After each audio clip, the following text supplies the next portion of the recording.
bro, the guy comes across like a clown. You can't put a clown in a serious angle like this. Like, you just can't. It's going to be silly. So when it comes to MJF, so let's do some predictions as far as this is what we're supposed to do on Writing with Russo. We are going to see where it goes when it comes to MJF, but we are commissioned to predict. And so when it comes to MJF, in your opinion, of course, we're going to see how it plays out. In your opinion, what does Tony Khan do with MJF based on this promo? And he's got a lot of claps. Like, he was the biggest heel in all the industry. Got a bunch of claps after this promo because people could relate to it. As far as supporting him for that, like the Miz has done that too. Like, he's cut, like, kind of worked shoot promos and gets the adulation from the crowd.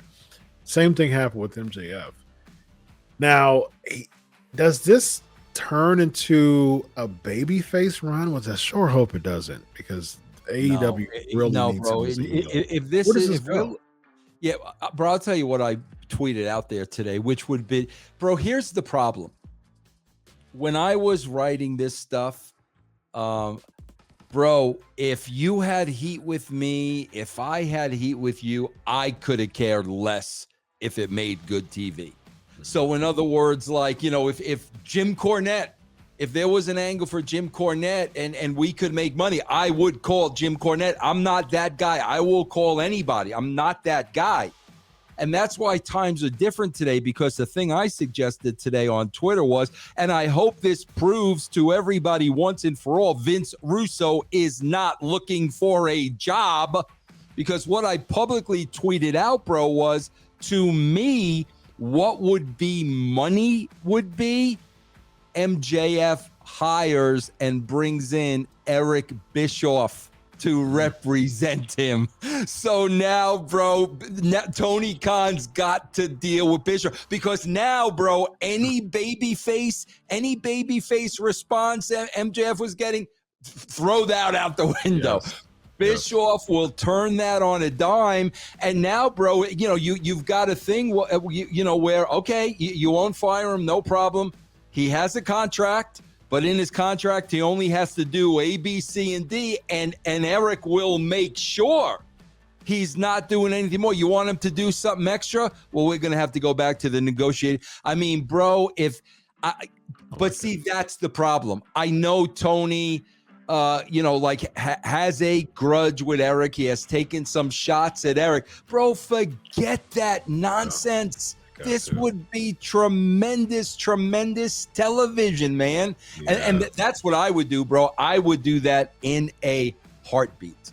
I think that's a fantastic idea. And I think that is a way to get the heat right back on MJF. Mm-hmm. I think that's what you got to do, though. You've got to keep that heat on him. MJF was really the most instrumental factor in Wardlow becoming as adulated as he is now. Yeah, right. And that's the joy of a good heel. I mean, I did some media some years ago for WrestleMania 33 in Orlando, and I was a part of a media Q&A session. And it was Sting, Flair, Jim Ross, and I asked Sting. I said, I asked him about his thoughts on, just like, I'm a traditionalist. I'm a babyface heel guy. No matter how you color the babyface or the heel, that's fine. But as long as there's that dynamic in that dance. Austin and McMahon. Austin was a babyface, but he wasn't the cookie cutter white meat, like traditional babyface. And that's fine. There was still that dynamic that created just magic. I mean, it created magic. And I asked Sting about that, as far as just that dynamic, and there's so much gray area going on as far as, like, we don't know who to cheer or boo. And Sting said straight up, he said, look, I'm old school. And he was like, man, I appreciate the dynamic of the heel and the babyface, because if it wasn't for Flair and Rick Rude, I wouldn't be Sting. You know what I mean? And I think with MJF, I think he should really focus on that. And like you said, he's professional. He's professional. He understands the business, and he understands it from a standpoint of, okay, who am I supposed to be getting over now? Who am I supposed to be getting over? Yeah. What am I supposed to be doing to get this person over? And I can really, really appreciate that.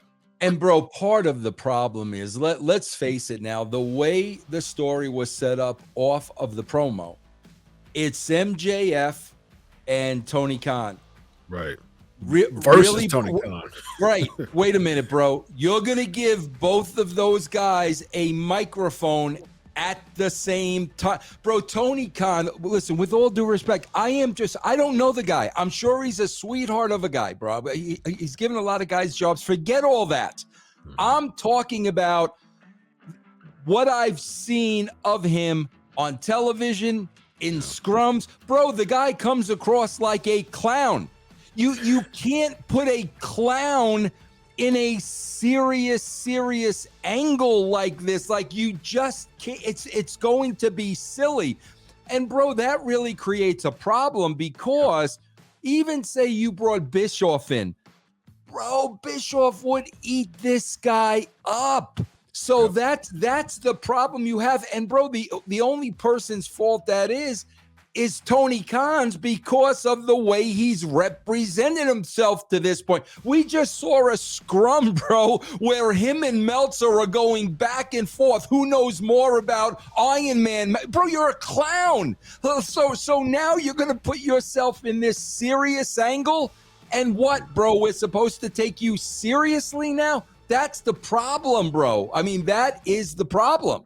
Yeah, and I don't see if Tony Khan, if it's MJF versus Khan, what does that even mean? What does that even lead to? Why is Tony? I really hope that Tony Khan doesn't become an on-screen personality. I really hope he's already there, bro. He's already he's already there. You will hear from Tony Khan next week on Dynamite. Like when I see Tony Khan, he's like going out in the middle of the ring. It's like, I love you, fans. Yeah. I've got everybody coming. Stomping his foot like a horse. I never got the horse foot gimmick. It's like, bro, you've done this for a couple of years now. Oh, now we're supposed to take you serious. Yeah, I really hope that I don't hope. I mean, I really hope that Tony Khan is not an on-screen personality, because if he's playing the babyface role, who cares? I mean, just respectfully, who cares? He cares. Who cares? He cares. It's his money. It's his play toy. He cares. But do you think the fans would get behind Tony Khan as a babyface figure and MJF and Bischoff as the heel figure? What does this even mean, though? Like, what's the wrestling match? What's the culmination? I know they're not doing Khan versus MJF, would they? Bro, you never know, bro. You never know. I mean, bro, what's the only thing you could get to here? Here's the only thing you can get to here. We're gonna have a wrestling match. I win. I'm out of my contract. You win. You get part of the company. Like, that's the only thing. I mean, what else is there? What else are we talking about, bro? Oh. Tony Khan versus MJF at All Out. You ready? It's September. So a 3-month build. I mean, bro, let's be honest. Like, bro, even when I was doing crazy crap at WCW, okay, bro, like I wrestled Flair in a steel cage. But bro, I do have to say this. I got to say this about myself. First of all, I hated every minute of it. I only did it, bro, because I was so tired of WCW putting pressure on me with ratings, where I said, okay, bro, I'll go out there and do it myself. That's basically was my attitude. But I mean, bro, let's face it.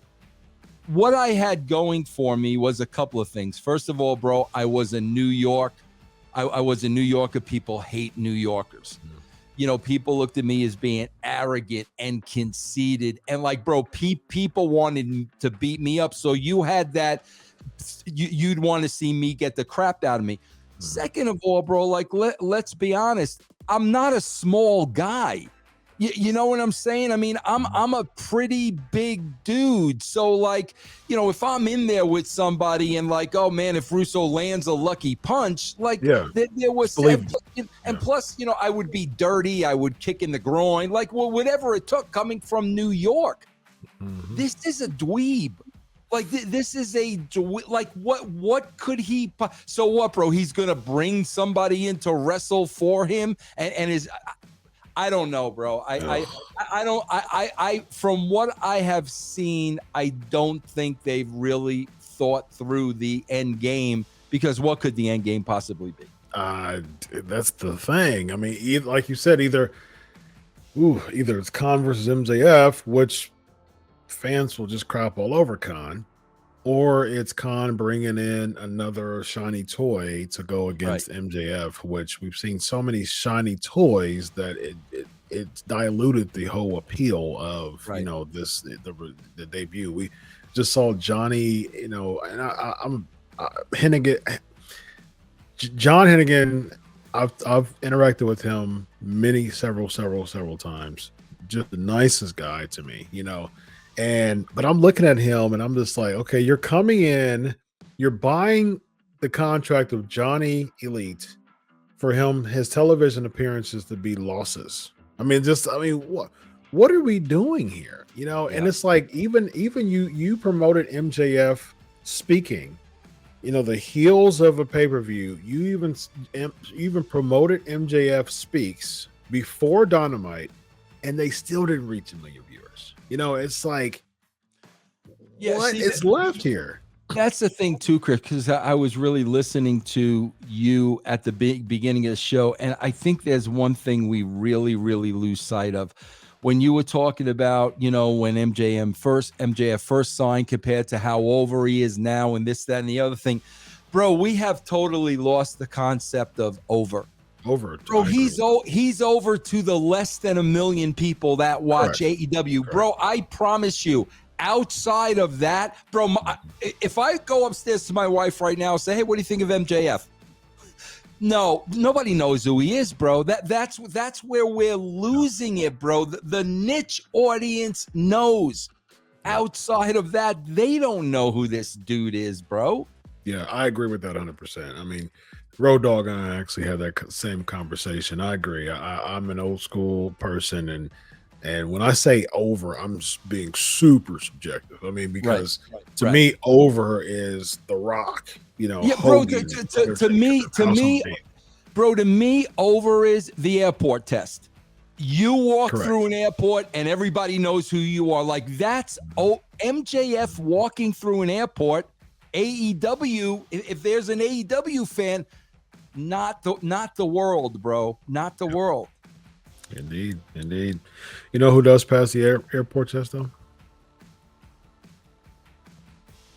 Oh no, I was afraid of this, bro. Is Khan bringing in the Black Scorpion to wrestle MJF?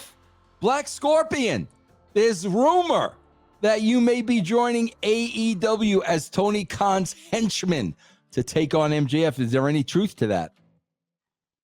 You just have to see. No, listen, Black Scorpion. Wait, quit laughing. Black Scorpion, you got to give me more than that. I'm Vince Russo. I need the scoop. Are you? I know that you're Vince Russo, and I'm the Black Scorpion.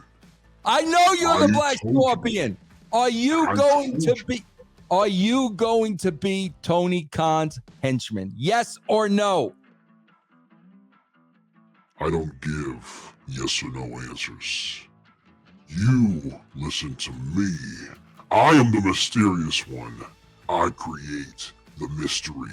So, for the question asked to me, am I going to be the henchman for Tony Khan? The answer is... Oh, wait a minute. Whoa. He left.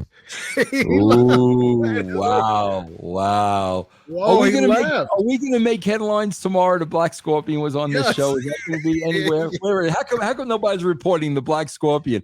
Bro, I saw a headline today. Oh, MJF taking off all AEW social media. I'm like, bro, can we stop?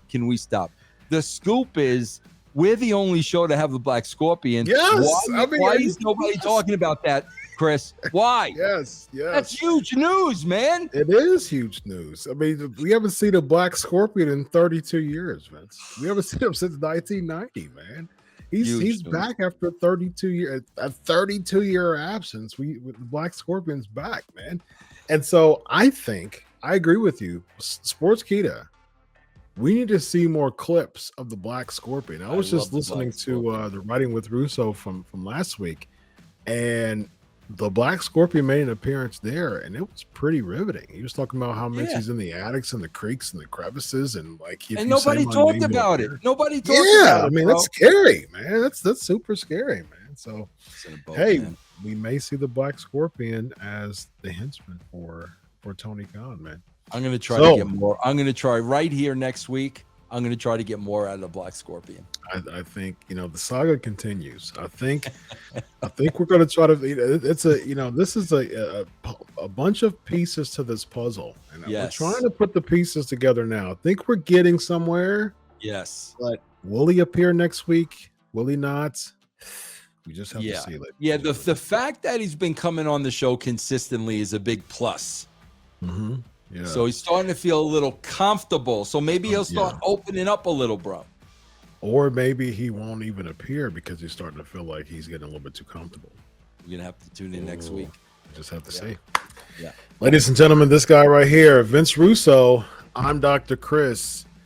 And on behalf of the Black Scorpion, maybe he'll be back. Thanks for coming out today. But until then, thank you, Black Scorpion. We really hope you come back next week, okay? Please give us more. Will you be the henchman for Tony Khan?